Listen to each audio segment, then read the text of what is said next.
તાપી જિલ્લાના વ્યારામાં પોલીસ સ્ટેશનમાં પ્રોહિબિશનના ગુનામાં છેલ્લા 11 માસથી નાસા ફરતા વોન્ટેડ આરોપીને પકડી પાડતી લોકલ ક્રાઇમ બ્રાન્ચ તાપી તથા parole furlough squad Tapi LCB parole furlough squad તાપીના પોલીસ માણસો સાથે ઉચ્છલ પોલીસ સ્ટેશન વિસ્તારમાં પેટ્રોલિંગમાં હતા, જે દરમિયાન સાથેના outpost police constable Arunbhai Jalamsinh તથા outpost police constable Prakashbhai Ramabhai નાઓને મળેલ સંયુક્ત બાતમી આધારે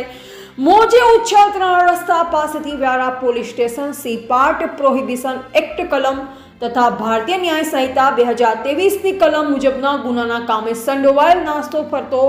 વોન્ટેડ આરોપી સ્વપ્નિલ ચંદુલાલ બારી રહે નંદુરબાર મહારાષ્ટ્રનાને પકડી પાડી, જે મુજબ અટક કરી આગળની વધુ કાર્યવાહી સારું ઉચ્છલ પોલીસ સ્ટેશન ખાતે સોંપેલ છે। આ કામગીરી કરનાર ટીમ પૈકી police inspector Shri D S Gohil LCB તાપીનાઓની સીધી સૂચના અને માર્ગદર્શન હેઠળ police inspector Shri N G Panchani LCB Tapi તથા એસઆઈ બિપિનભાઈ રમેશભાઈ અને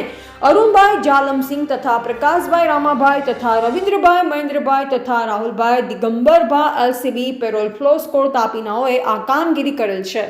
રિપોર્ટર કાર્તિક વળવી, તાપી।